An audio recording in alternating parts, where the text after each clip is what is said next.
आइए प्रिय भाई बहनों, सर्दी का मौसम है। गले की जो परेशानी है वो तो सभी को मेरे ख्याल से बनी रहती है।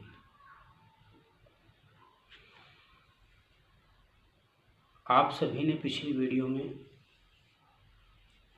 रामचरितमानस के माध्यम से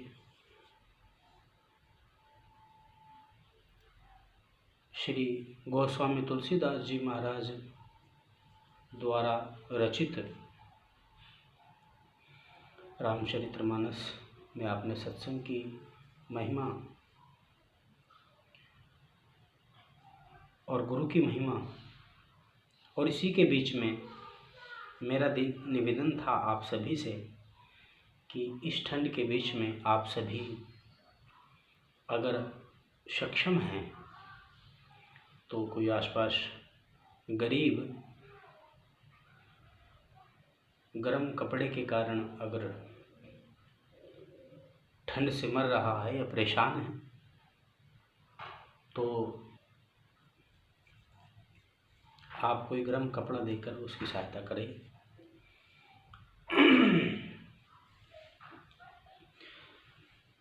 आइए रामचरितमानस की निर्माण तिथि के बारे में हम लोग थोड़ा समझें। यह रामचरितमानस जैसा है और जिस प्रकार से यह संसार में आया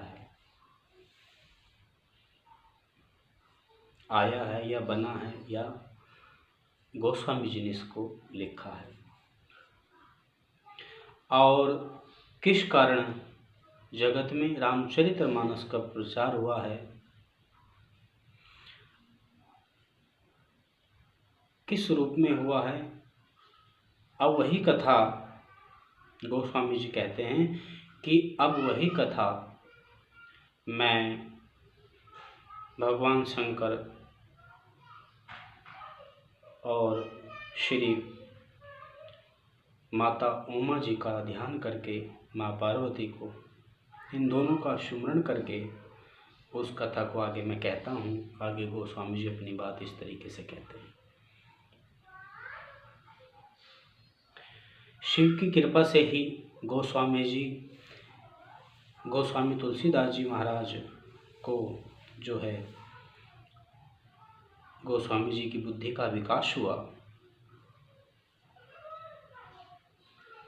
शिव की कृपा से। शिव विश्वास का प्रतीक है।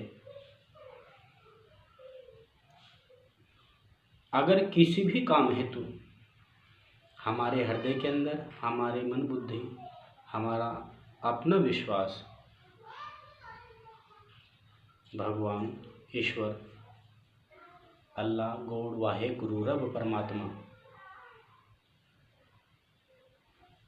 अगर उस पर है तो हमारी बुद्धि का भी विकास होता है।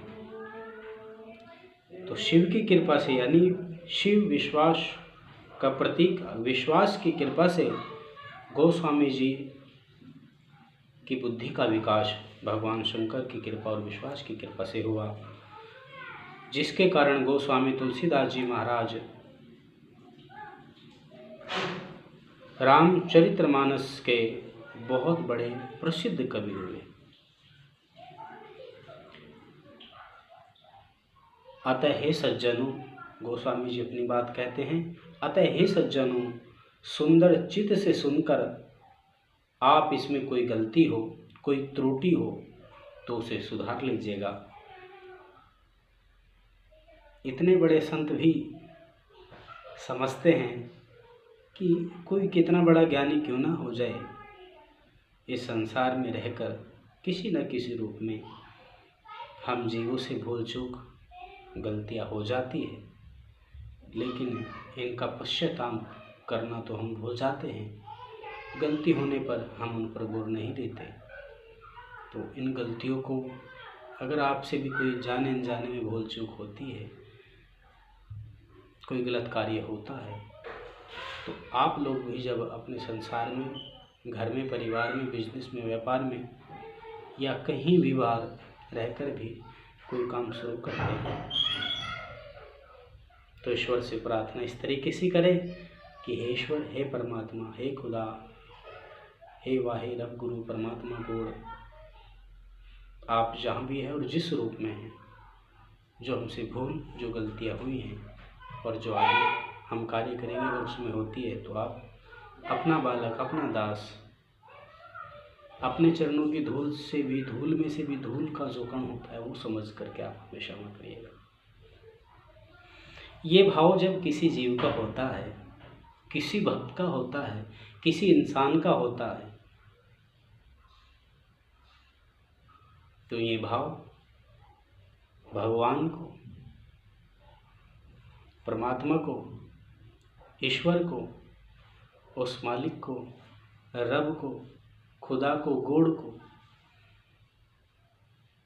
बहुत ही अच्छा लगता है। जैसे बच्चे की हर खुशी माँ बाप को आनंदमय कर देती है, मस्त कर देती है, उन्हें लगता है कि संसार में हम लोग बड़े खुश हैं। लेकिन कब? जब वे अपने बच्चों को खुश देखते हैं। पत्नी जब अपने पति को खुश देखती है तो उसे लगता है कि तू संसार में सबसे ज़्यादा किस्मतदार है, सबसे ज़्यादा भाग्यवान आज तू है, क्योंकि तेरा पति इतना खुश है। तो प्रिय भाई बहनों, आइए, ये तो संसार की बातें हैं, हम लोग परमेश्वर परमात्मा के नाम की कुछ चर्चा गोस्वामी जी ने जो कही उस पर गौर करें। गोस्वामी जी ने कहा कि मैं रामचरितमानस भगवान शंकर और श्री माँ उमा का ध्यान करके, सुमरण करके आगे इस कथा को कहता हूँ। अगर मुझसे कोई त्रुटि हो, कोई गलती हो, कोई भूल चूक हो, तो मुझे आप क्षमा करें और उस त्रुटि को, उस गलती को आप सुधार लें। गोस्वामी जी कहते हैं, जो इस रामचरितमानस को गाते हैं, जो संभाल करके गाते हैं, पहले इसको समझना है पूर्ण रूप से। उनका कहने का मतलब क्या है? पहले भगवान की कथा, सत्संग और उनके पद को पूर्ण रूप से समझ ले, तब उसके बारे में हम लोग कहीं मंच, कहीं आसन पर बैठ के उसके प्रति बखान करें। क्योंकि पूर्ण जानकारी होने पर हम लोगों को अंधविश्वास से बाहर निकाल सकते हैं। अगर हम खुद अंधविश्वास में हैं, अंधविश्वास का मतलब इतना ही है प्रिय भाई बहनों, कि हम परमात्मा के सही सुमरण को समझ सके। सुमरण तो हर रूप में होता है, लेकिन जो सही सुमरण हो वह सुमरण ही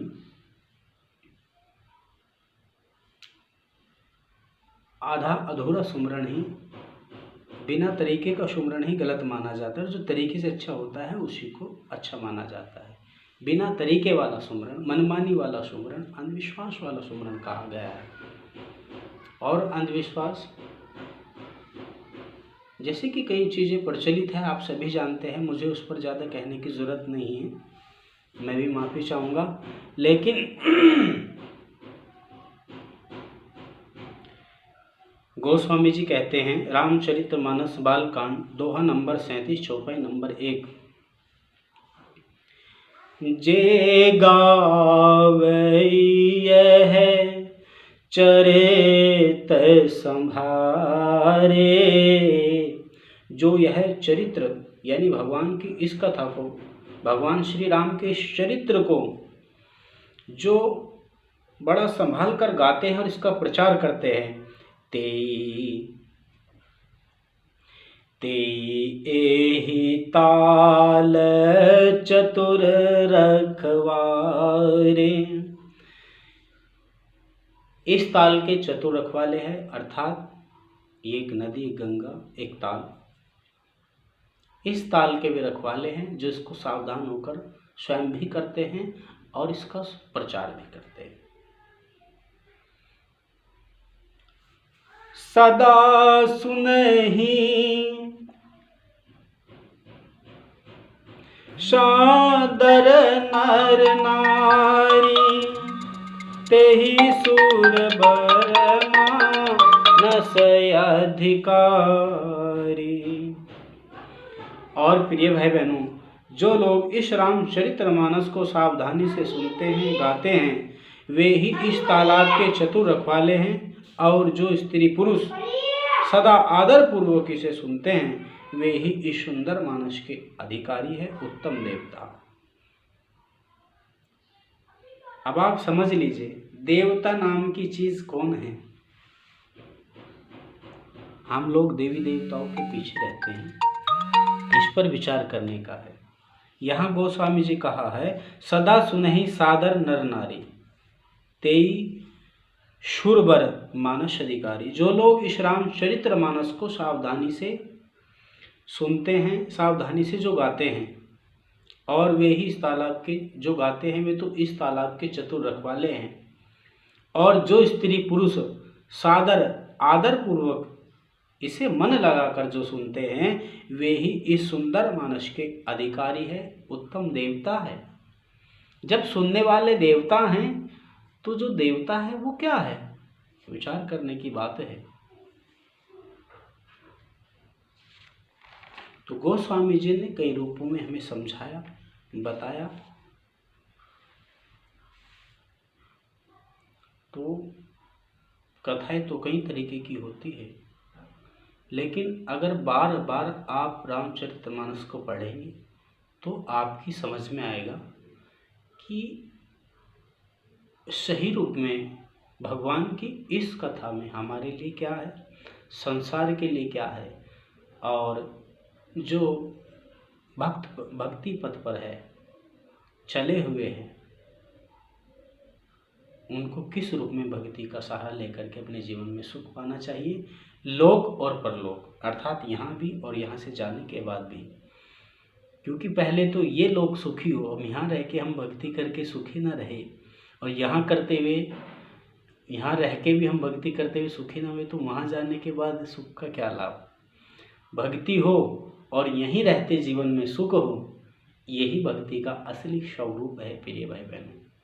भक्ति भी है और दुख भी है। सही भक्ति कभी दुख नहीं देती, वो हमेशा सुख ही सुख देती है।